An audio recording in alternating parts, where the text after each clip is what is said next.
Kita akan muliakan Tuhan pagi hari ini dengan siap hati dalam kerinduan iman kita.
Puji Tuhan, jemaat dipersilakan dulu.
mati dan kuburkan, turun ke dalam kerajaan maut. Pada hari yang ketiga, bangkit pula dari antara orang mati, naik ke surga, duduk di sebelah kanan Allah Bapa yang Maha Kuasa, dan akan datang dari sana untuk menghakimi orang yang hidup dan yang mati. Aku percaya kepada Roh Kudus, gereja yang kudus dan aman, persekutuan orang kudus, pengampunan dosa, kebangkitan tubuh dan hidup yang kekal. Kita akan pujian bahwa kita akan terus datang di dalam Tuhan. Datang atau baiknya dan hati yang bersyukur.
Gusti. Ayem sampai tentrem. Sanajan keadaan warni-warni, tapi monggo tetap kita gendong Gusti cepengan, cekelake Gusti. Monggo Gusti piyambak yang tansah niatkan kita, Gusti piyambak yang tansah ngambil kita. Kita akan siapkan diri kita untuk terima firman Tuhan pagi hari ini, bahwa Tuhan selalu menolong kita. Tuhan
hadir di tengah kami. Terima kasih Tuhan buat segala sesuatu yang terbaik dalam hidup kami ini, dan sesuatu yang ilahi yang daripadamu tidak pernah terputus. Dan terima kasih Bapa buat pengorbanan Tuhan Yesus di atas kayu salib, buat setiap tetesan darahnya demi kami semua, sehingga Tuhan, jaminan Tuhan ada dalam kehidupan kami. Pagi hari ini Roh Kudus Kau berbicara, sehingga bawa setiap umat-Mu ini mengerti akan isi hati Tuhan, sehingga kehidupan mereka boleh diubahkan seturut dengan kehendak-Mu.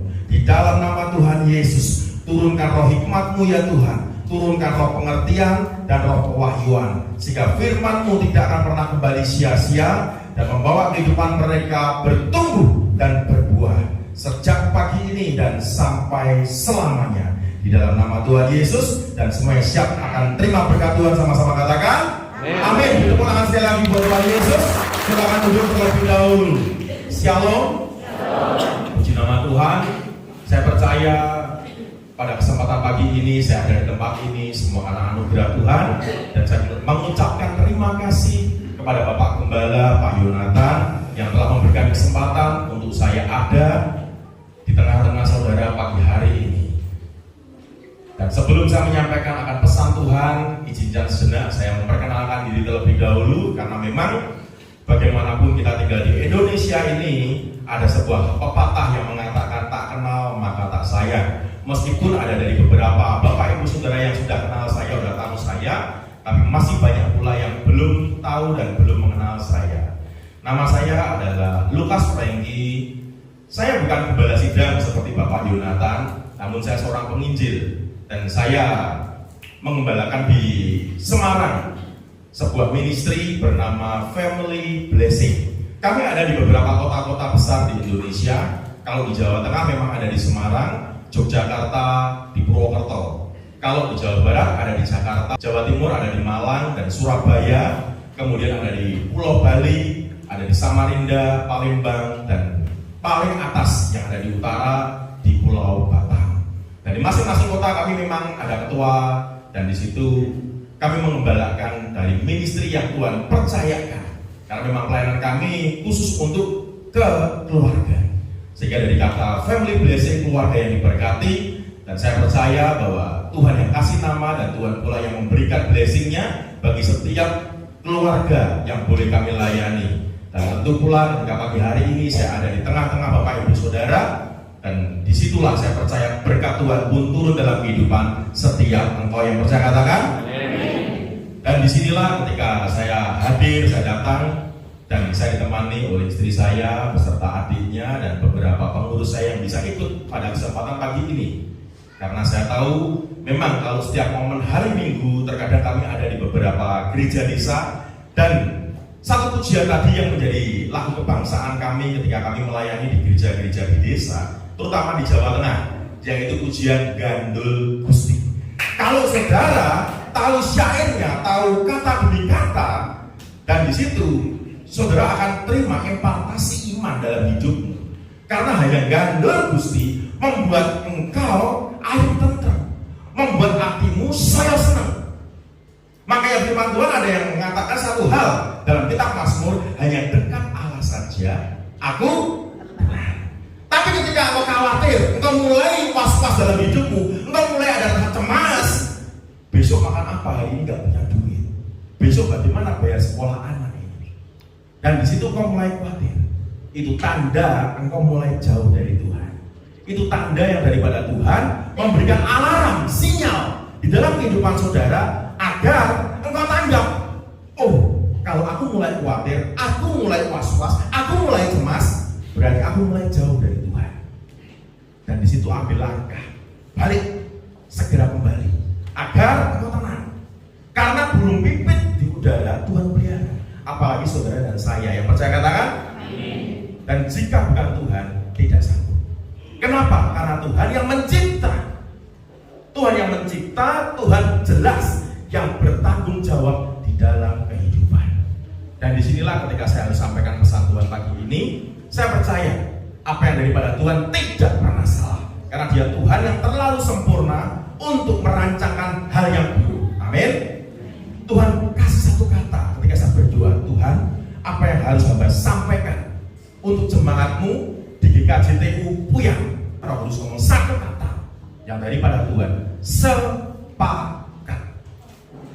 Mungkin saudara berpikir, apa ini sepakat?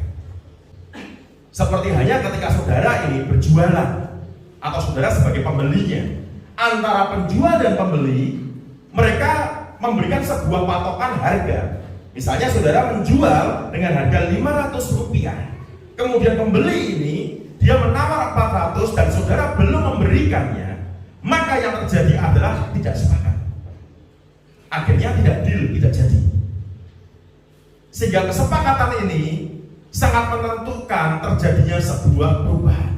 Sehingga ketika Tuhan taruh akan hikmatnya dan rema Tuhan muncul, benar, ini akan mendatangkan kuasa dan mujizat bagi setiap umat-Mu Tuhan. Dan hamba percaya ini minggu yang akan menjadi minggu yang luar biasa. Karena ketika mereka responi firman, mereka alami kuasa, mereka alami mujizat Tuhan, dan hidup umat Tuhan di dalam gereja GKJTU Puyang ini akan diubahkan Tuhan. Yang percaya beri tepuk tangan buat Tuhan Yesus. Satu firman Tuhan terlebih dahulu. Kita buka sama-sama dalam perjanjian baru. Saya tidak akan lama karena memang waktu saya sudah disampaikan oleh Bapak Gembala dan saya menghormati dengan ketetapan yang telah ada.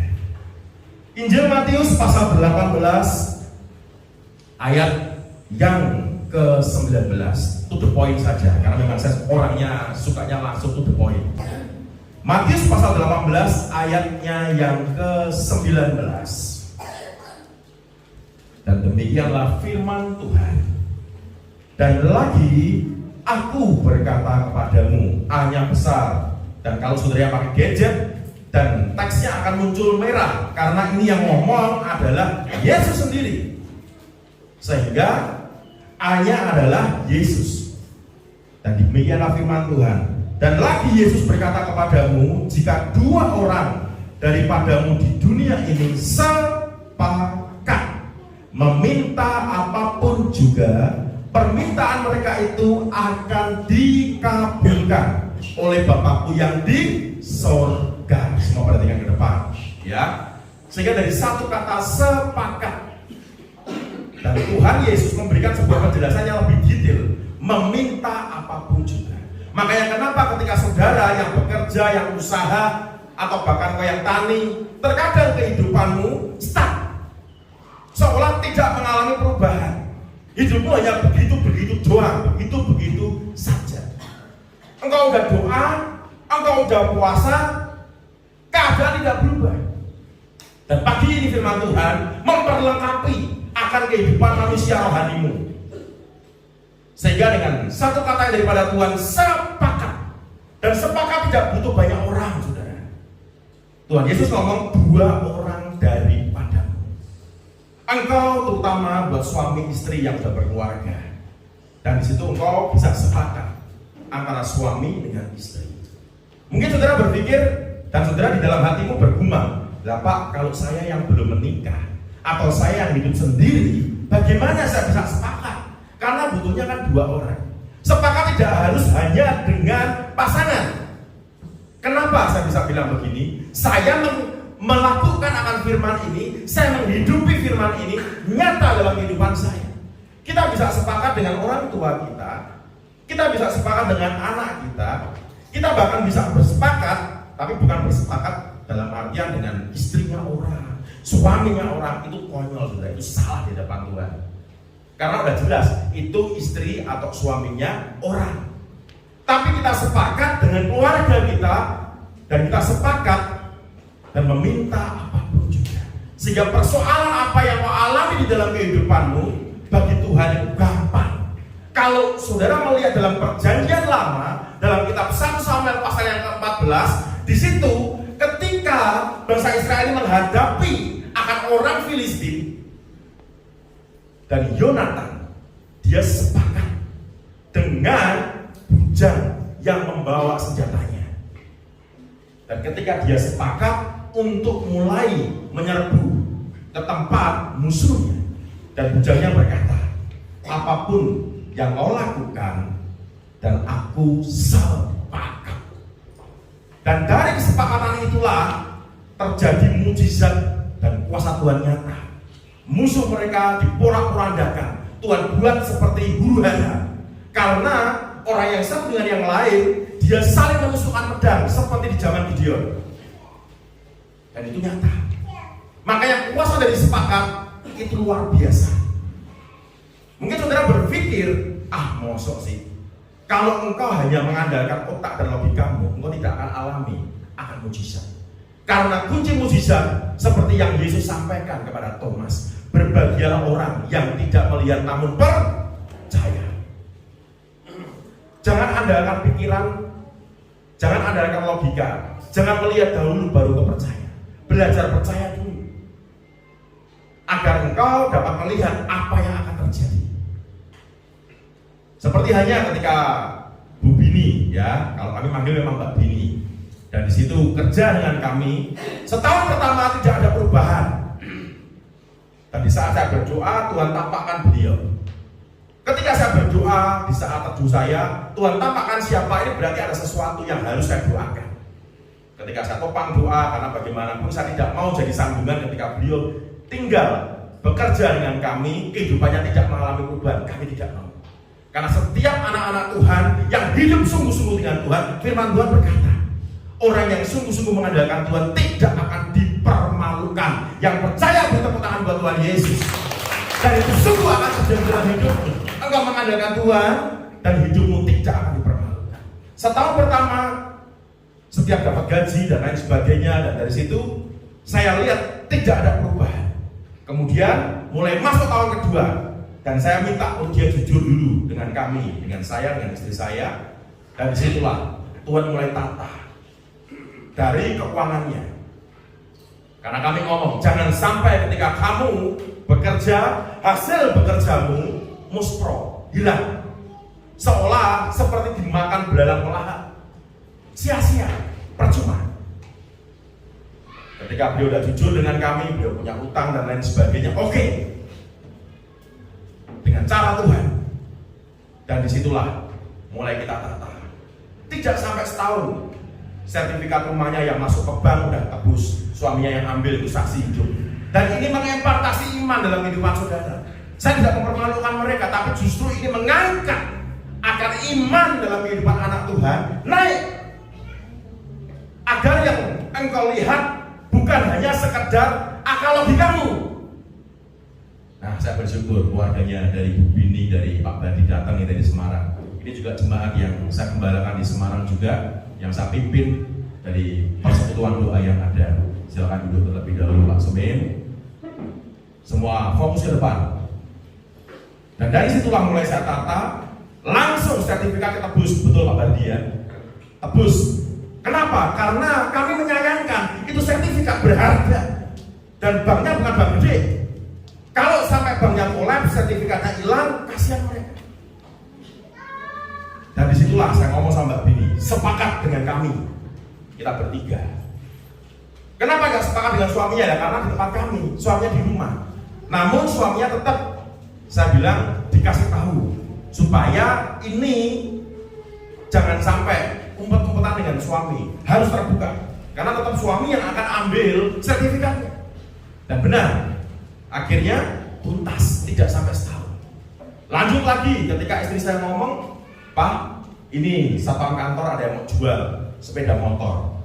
Tahunnya masih cukup baru dan harga sangat terjangkau karena dibanding harga pasaran masih sekitar 2 jutaan lebih murah. Dan disitulah saya bilang juga sama Mbak Bini, saya bilang, Mbak, ini kairos Tuhan, ini waktu Tuhan, sambil ambil. Karena memang beliau yang sempat ngomong, tapi bukan dengan saya, karena di tempat kami yang bekerja ada 2 orang Mbak. Karena Mbak Bini ini bagian untuk pegang ibu mertua saya, mbaknya yang satu bagian bersih-bersih. Dan di situ Mbak Bini cerita sama mbak yang satu, punya kepingin, punya kerinduan, punya motor. Nah ternyata tepat. Tuhan gak pernah salah, saudara. Kita yang sering salah. Dan disitulah kita ajak sepakat lagi. Dan akhirnya motor pun kebeli. Dan sudah lunas? Sudah. Semua karena Tuhan. Berjalan melangkah dalam Tuhan. Dan ketika beliau kita tanya, gimana rasa hatimu? Dan beliau ngomong, seneng Pak. Akhirnya apa yang saya bekerja dan di situ tidak sia-sia. Semua ada wujudnya. Dan saya pun percaya dalam kehidupan Bapak Ibu Saudara, apa yang Pak alami, belajar sepakat. Memang itu tidak mudah. Tapi ketika kau bisa sepakat, suami dan istri, atau istri dengan anak, atau suami dengan anak, anak dengan orang tua, itu bisa. Karena Tuhan Yesus ngomong, 2 orang, gak butuh banyak. Dan dari sepakat ini Tuhan ngomong sendiri, apa yang kau minta akan dikabulkan. Tidak disemayani loh saudara, tidak ditunda. Dan saya bersyukur, saya menyaksikan semua yang ada orang-orangnya, supaya ini nyata, bukan saya buat-buat, supaya saudara tahu. Dan pagi ini kedatangan juga dari keluarga Pak Badi yang ada di Semarang, dan ada 1 anak sulungnya yang ikut juga, betul ya? Ada anak sulungnya, dan dari situ Mas Eko itu betul? Ya itu yang tangan itu namanya Mas Eko, itu anak sulungnya. Beliau ini bukan Kristen saudara, beliau Katolik. Karena memang pelayanan saya itu dari berbagai denominasi. Ada yang Kristen, baik karismatik maupun yang tidak karismatik, ataupun yang Katolik, ataupun mereka yang masa transisi. Mereka sedang antara ya dan ragu-ragu, mereka masuk pula. Tetap kami layani semua dari berbagai kalangan. Beliau dari keluarga Katolik, meskipun keluarganya, bapak ibunya semua Kristen, tapi karena beliau pasangannya adalah Katolik, ya beliau Katolik. Adiknya ini malah Islam nih, itu ada di situ. Angkat-angkatmu. Nah, ini Muslim. Dan di situ tetap ikut juga di tempat kami. Karena bagi saya tidak pernah mengajarkan tentang agamanya Yesus. Karena yang menyelamatkan kau bukan agamamu, Yesus, bukan yang lain. Makanya di akhir zaman nanti semua kitab akan dibuka. Dalam kitab Wahyu dijelaskan, tapi tetap ada 1 kitab yang menjadi penentu, yang Tuhan akan buka, yaitu kitab kehidupan. Makanya ketika saudara, ini saya juga impartasikan dalam hidupmu, ketika berdoa, kau angkat tanganmu, kau berkata, Tuhan, ketika kau datang nanti dan kau buka kitab kehidupan, biarlah namaku tercatat di dalam kitab kehidupan, sehingga kau masuk dalam kekekalan dan kau diselamatkan Tuhan. Amin. Mas Eko ini, ketika saya mulai layani keluarga daripada tempat Pak Semin, nah ini anaknya yang pertama, anaknya ada 4, dan di situ 2015, saya masih ingat benar, Januari, dari keluarga Mas Eko, dan di situ mereka ketika ke gereja mereka hanya terima homili, mereka cerita sendiri, panggil saya Om, dia ngomong bahwa Om, kalau di gereja kami hanya terima homili, dan di situ saya bilang, apa yang menjadi kerinduan hatimu? Dan beliau berkata, kami kepingin punya rumah. Karena memang betul pada waktu itu beliau masih PMI, Pondok Mertua Indah, sehingga alias tumpang moro tuwo. Dan di situ cukup lama udah kejadian yang ada. Akhirnya ketemu dengan kami, saya didik dia dengan iman. Hal kedua, saya ajar mereka tentang sepakat. Firman yang sama, tanya beliau. Firman yang sama pagi ini masuk dalam kehidupan saudara. Dan mereka tipikal orang yang imannya itu simpel, tidak berbelit-belit, pokoknya percaya. Dan saya bersyukur keluarganya itu luar biasa, termasuk dari itu ada Bu Semin atau Bu Marni, beliau juga dari Puyang sini. Imannya simpel saudara, pokoknya percaya. Nah, seperti pujian yang dulu tadi, Ulo amung percaya, saya hanya percaya. Dan dikatakan ora bakal ciloko. Benar. Dan mereka lakukan ketika saya bilang sama mereka dengan kesepakatan. Dan itu benar-benar harus dilakukan. Tapi saya detailkan ke mereka. Sepakatnya yang seperti apa? Contoh, misal ini saudara dengan suami sedang dalam masalah keuangan. Terus saudara berdoa. Contoh ini istrinya berdoa, Tuhan, tolong kehidupan rumah tangga kami. Kami butuh uang Tuhan 100 juta. Dan di situ ketika saudara berdoa 100 juta, saudara ngomong sama suaminya, aku minta sama Tuhan pertolongan 100 juta. Engkau berpikir dari 100 juta ini kok pakai untuk lunasi utang. Tetapi suamimu berpikirnya bahwa 100 juta itu untuk nambah modal usaha. Udah sepakat atau tidak? Penjual yang jual 500, saudara taruh 400 dan tidak dikasih, sepakat gak? Tidak. Tapi kalau penjual 500, saudara beli 500, sepakat deal. Jadi Dan akhirnya dengan didikan yang saya masukkan dalam kehidupan manusia roh mereka, suami dan istri, mereka sepakat. Terus mereka tanya, langkah kami apa Om? Cari rumah yang kalian suka. Tapi kami gak punya uang. Memang betul, waktu itu gak punya uang mereka. Karena suaminya hanya kerja sebagai teknisi, istrinya hanya kasir di salah satu mall di Semarang. Gaji mereka berapa sih penghasilannya? Tapi ketika mereka taat, mereka melangkah, mereka lakukan firman. Mereka tidak menawar, mereka tidak hitung-hitungan dengan akal pikiran logika. Mereka jalan, mereka cari beberapa rumah yang ada, dan imannya luar biasa. Ketika saya tahu harga rumah yang mereka sukai dari istri saya kaget juga. Karena harga yang mereka ambil 225 juta, betul ya Mas Eko?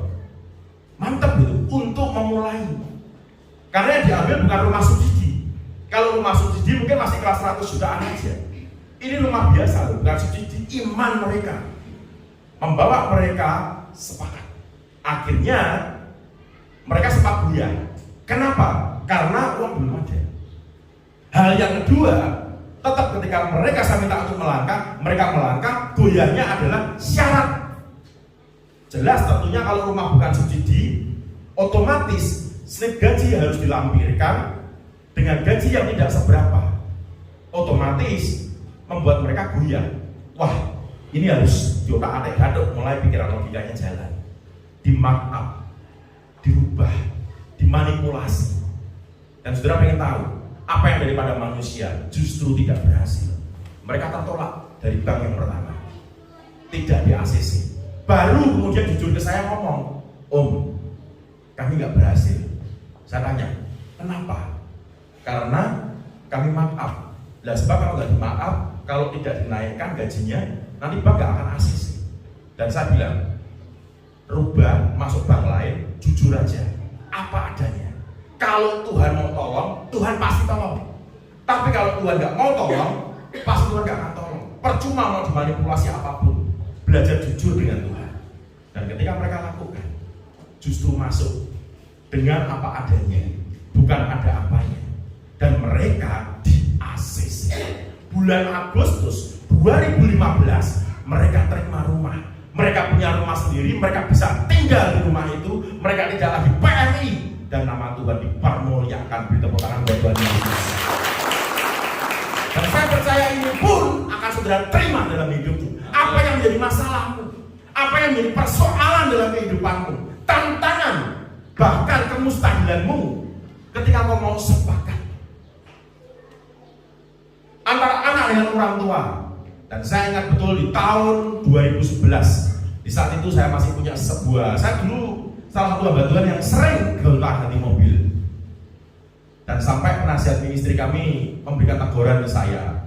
Beliau berkata, Pak, kon niku hamba Tuhan, jangan gonta-ganti mobil. Karena dalam 1 tahun saya bisa ganti mobil sampai 4 kali. Apa yang saya suka, saya beli. Nanti bosan saya jual lagi. Dan disitulah saya bertobat. Tuhan, hamba bertobat dari hal-hal yang duniawi. Fokusnya perkara yang di atas, bukan yang di bawah.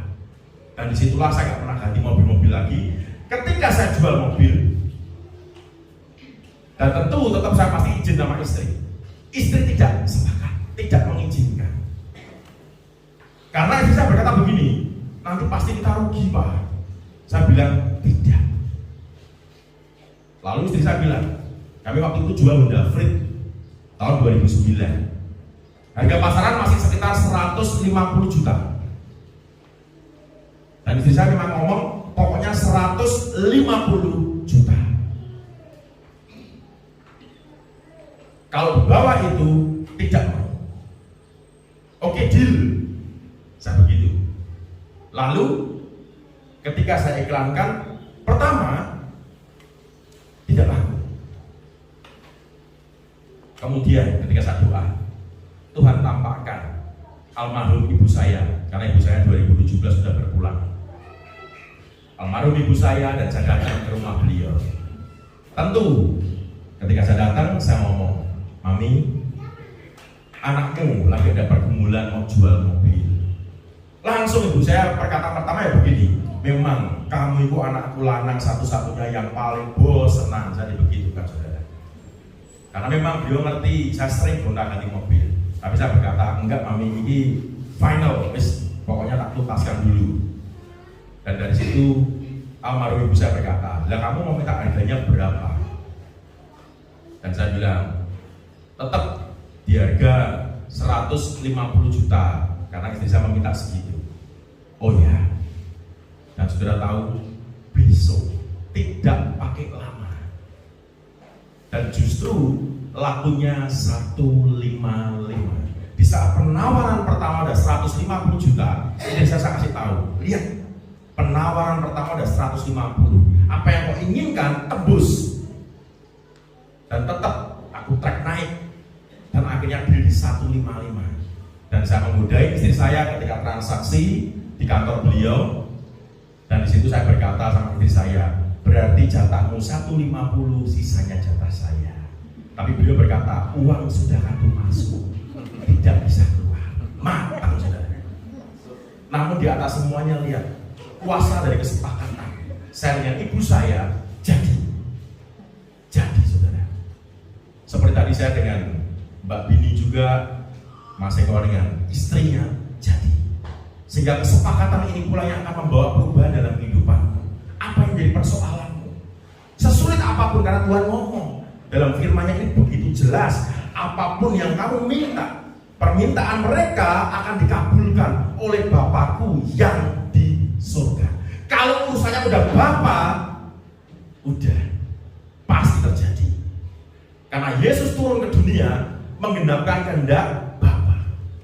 Pokoknya yang dari Bapa jadi. Makanya ketika Tuhan Yesus ngomong akan dikabulkan. Nah, disinilah aku belajar untuk sepakat. Dan yang terakhir saya tutup dengan satu kesaksian. Pada waktu tahun 2011, Bapak Ibu yang pernah membaca akan berita kasus salah satu karyawan bank Citibank yang bernama Melinda D yang memalsukan tanda tangan daripada nasabahnya. Di situ akhirnya seluruh karyawan bank perbankan diaudit semua, in dan out-nya, atau pendapatan dan pengeluarannya. Dan pada waktu itu saya belum menyerahkan diri kepada Tuhan sepenuhnya. Saya masih kerja juga melayani. Tapi setelah kejadian itu baru akhirnya saya tahu cara Tuhan bekerja dan saya mendedikasikan hidup saya sebagai seorang evangelis. Saya serahkan ke Tuhan, saya full time, saya layani Tuhan.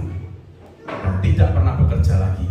Karena saya tahu kita bekerja di ladang Tuhan dan saya percaya menggenapkan apa yang Tuhan maukan. Di tahun 2011 itu pula kami mengalami goncangan yang luar biasa. Karena ketika saya usaha, dari usaha itu kami juga banyak ketipu. Dibayar dengan cek dan giro kosong. Karena kebetulan istri saya ini bekerja di salah satu bank swasta di Kota Semarang. Sehingga ketika beliau tahu semua detailnya, dan kami harus menutup biaya yang ada, keuangan yang ada dengan kartu kredit. Sehingga gali lubang, tutup lubang. Jumlahnya sampai 300 juta ke atas. Akhirnya dari kasus Melinda D inilah membuat kami kena dampaknya. Karena istri saya mendapat sebuah pengumuman dari kantor bahwa semua karyawan akan dicek in dan out, pemasukan dan pengeluaran, pendapatan dengan pengeluaran. Karena dengan BI checking, dengan nomor KTP saudara dapat kelihatan utangmu apa saja, pemakaianmu apa, akan terlihat semua. Dan disitulah istri saya udah kebingungan karena ini hari Minggu, Seninnya itu mau dicek. Nah, hari Sabtu kita udah kelabaan saudara, kelabaan. Kita udah mencoba meminta pertolongan teman-teman yang kita pandang bisa. Inilah ketika kita fokusnya bukan ke Tuhan, tapi ke pikiran dan logika. Kita melihat teman yang kaya, oh ini bisa, datangin nggak bisa. Saudara pun yang sepertinya ini bahkan sangat bisa untuk tolong, ujungnya tidak bisa. Sampai saya pun ketika istri saya sudah datang ke tempat saudara saya yang kita pandang pasti bisa, tidak bisa, ditolak kita. Saya nangis. Akhirnya hari Sabtu malam itu jam 10:30, di tahun itu belum ada WA saudara, belum ada Android, handphonenya masih waktu itu masih kelasnya Nokia, Siemens, Sony Ericsson, yang warnanya seperti mata kita, hitam putih layarnya. Tidak ada yang berwarna-warni seperti sekarang. Dan akhirnya malam itu kita benar-benar nyerah ke Tuhan. Jam 10:30 ketika kita berdoa, kita sepakat, pokoknya kita minta ke Tuhan murni dari yang kita butuhkan 378 juta rupiah, hampir 400. Terus kita nyerah dengan Tuhan, gak tahu mau seperti apa. Dan betul, 10:30, jam 11:10 waktu itu, handphone saya itu bunyi. Kita belum selesai doa, kita masih nangis ke Tuhan. Handphone bunyi, tak abaikan. Terus sekali, 2 kali, sampai kita selesai doa amin, baru handphonenya saya lihat seperti nomor yang kita pernah kenal. Kemudian telepon lagi, kita angkat. Dan ketika beliau berkata, "Shalom, Pak, masih ingat saya?" "Oh ya." Beliau menjelaskan bla bla bla, karena memang beliau tadinya adalah jemaat kami. Dan di situ beliau ngomong bahwa ketika saya doa, Roh Kudus ngomong ke saya, "Pak, Bapak sedang ada masalah pergumulan. Apa yang Bapak sedang alami? Antara jujur dan tidak jujur, saudara." Dalam artian begini, sebagai hamba Tuhan, sebagai pelayan Tuhan, kalau kita jujur kita punya utang malu, tapi apakah kita mau tidak jujur? Karena Tuhan sanggup menolong dengan cara yang ajaib. Makanya kita kalau dengan Tuhan itu cuma simpel aja, jujur aja, jujur. Dan akhirnya saya ngomong, benar, saya sedang ada masalah keuangan. Dan beliau berkata, betul Pak, Roh Kudus ngomong jelas. Bapak butuh berapa untuk menyelesaikan? Dan saya berkata 378 juta. Beliau berkata, Roh Kudus perintahkan saya untuk tolong Bapak. Dan nanti Bapak silakan untuk diganti semampunya tiap bulan tanpa bunga. Dan disitulah beliau langsung to the point ngomong, ini saya transfer via banking, tapi tidak bisa masuk semua. 75 juta dulu. Nanti setelah jam 12 jam 00 75 juta lagi. Sisanya Senin pagi tuntaskan. Dan betul, akhirnya tertuntaskan sampai Senin pagi. Istri saya langsung beresi semua hutang-hutang. Pengecekan terjadi, sudah tidak ada. Kami tidak dipermalukan dan Tuhan dalam kehidupan kami dipermuliakan. Dan itu sungguhnya pernah kami alami dalam kehidupan dengan sepakat. Akhirnya ketika kami bertemu face to face dengan orang yang menolong kami berkata bahwa kami hanya sanggup tiap bulan cicil 1,7 juta waktu itu. Tapi kalau memang Tuhan kasih lebih, kita akan kasih lebih. Dan saudara bisa bayangkan 378 juta kalau dicicil setiap bulan cuma 1,7, 1 tahun hanya sekitar 19 jutaan. Sampai sekarang kira-kira otaknya masih enggak? Masih. Tetapi jumlah yang luar biasa, utang kami sudah tidak ada 70 juta, tinggal sedikit lagi.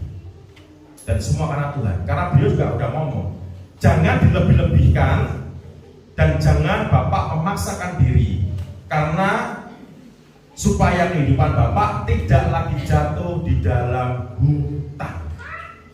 Itu Tuhan. Itu Tuhan. Luar biasa. Dan ketika saya ditolong dengan firman ini dan sepakat, Mbak Bini pun ditolong, Mas Eko ditolong, dan dari beberapa yang lain pula mereka alami kuasa Tuhan. Dan pagi ini saya percaya saudara pasti akan ditolong. Sepakatlah dengan istrimu, dengan suamimu, dengan anakmu, bahkan orang tuamu. Apa yang sulit, mungkin kau sulit untuk didik anakmu, sepakat dengan Tuhan. Karena itu akan terjadi divine connection atau koneksi ilahi. Terjadi koneksi ilahi, kuasa Tuhan turun dan akan mengubahkan bahkan yang tidak mungkin jadi mungkin. Sehingga apa yang sulit bagi manusia dan tidak sulit bagi Tuhan. Sehingga ketika anak ini yang lagi ada pergumulan, mau sekolah, mau kuliah, tidak ada biaya, sepakat dengan orang tuamu. Karena seringkali kamu mempertanyakannya, dan nanti caranya apa? Tuhan tolong bagaimana? Kita jangan mengukur Tuhan dengan logika dan pikiran. Lepas biar Tuhan yang bekerja. Karena bagi Tuhan gampang sekali. Bagi Tuhan itu sangat mudah untuk tolong engkau. Karena menjadikan yang tidak ada jadi ada gampang, apalagi untuk menolong pergumulanmu. Tinggal engkau sepakat. Dan kalau sepakat betul. Jangan terus yang suaminya ke kiri, istrinya ke kanan, nggak ketemu. Udah final. Saya pada waktu itu satu hal aja, dalam kotak saya, dalam hati saya cuma angka 378 titik. Dan istri saya pun sama. Wis pokoknya mah dari mana Tuhan tolong, pokoknya kami butuh 378. Final, naik di depan Tuhan, terkoneksi. Jadi langsung Tuhan jawab. Makanya apa yang susah? Karena ini kesaksian nyata, ada orangnya semua. Dan ini memberkati kehidupan saudara, mengempartasikan akan iman dalam kehidupanmu, sehingga kehidupan boleh diubahkan Tuhan sejak pagi ini. Dan yang percaya katakan amin. Mari saudara semua balik berdiri. Kamu bisa naik, silakan.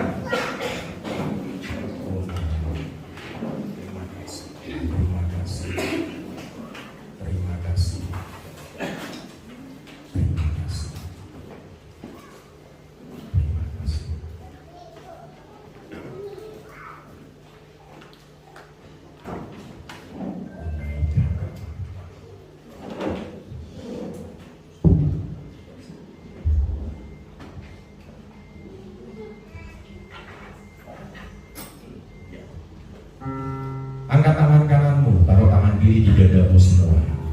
Dan biar pagi ini Tuhan membawa perubahan di dalam kehidupan seluruh umatmu, sehingga di dalam nama Tuhan Yesus dan hamba berdoa, segala kutuk-kutuk keturunan hancur pagi ini, segala ikatan bebas, yang sakit sembuh, bahkan kemustahilan dikalahkan. Dan pagi ini Tuhan, segala tantangan rintangan dan bahkan Tuhan lautan berawa pun terbelah oleh kuasa Tuhan di dalam kehidupan mereka, dan membawa akan keajaiban kuasa Tuhan terjadi, sehingga di dalam nama Yesus, dan tidak ada yang melewatkan Tuhan, sehingga ajar mereka melangkah, ajar mereka percaya, dan buat mereka tercengang dan berbesar hati, karena pertolongan mereka hanya daripada Tuhan yang menjadikan langit dan bumi pun naik. Yes.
Situasi, bukan ditentukan dari pikiran dan perasaan, tapi ditentukan dari Tuhan sendiri, sehingga Engkau yang membawa perubahan dan mengubahkan.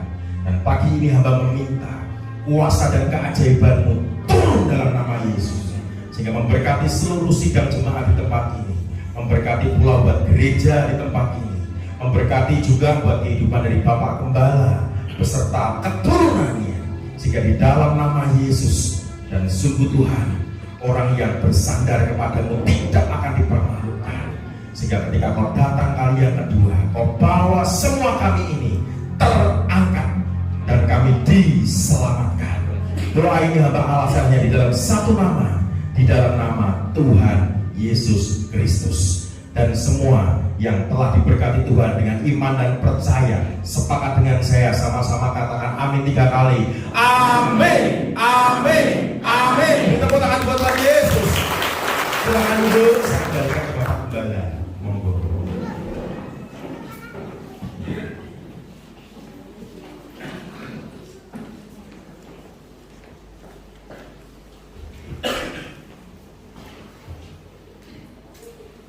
Atas nama majelis dan seluruh warga GKJTU Jemaat Buyan mengucapkan selamat datang, shalom, dan terima kasih atas segala jerih payah Bapak Ibu untuk hadir di tempat kita dan memberikan siraman rohani yang sangat memberkati kami. Saya persilakan untuk bangkit berdiri terlebih dahulu, saudara yang dari Semarang. Inilah Bapak Ibu yang boleh bersama-sama ibadah pada pagi hari ini. Terima kasih. Silakan duduk kembali. Pak Lukas sudah telepon kepada saya. Maaf, saya juga bertanya juga, Bapak ini evangelis atau pendeta? Ya, ini bukan apa-apa. Supaya saya menyebutnya itu benar. Ternyata bukan pendeta tapi evangelis. Jadi ini Bapak Evangelis Lukas Franky. Mereka berasal dari JKI Pak ya. Dari JKI Pak Petrus Agung almarhum. Ini sebagian kecil sekali yang datang di tempat kita. Terima kasih Pak. Kiranya Bapak diberkati terus dalam pelayanannya dan semua yang dilakukan boleh memberkati dan demi kemuliaan nama Tuhan. Terima kasih, kami serahkan untuk diselesaikan ibadah ini Bu Sari.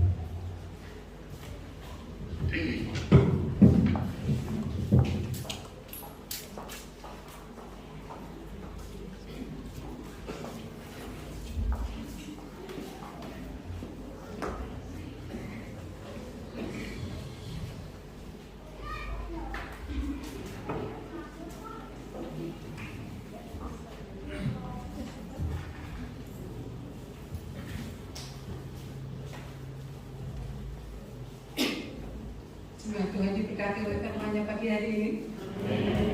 Puji Tuhan, kekuatan kita ada di dalam Tuhan. Ketika firman-Nya kita dengar,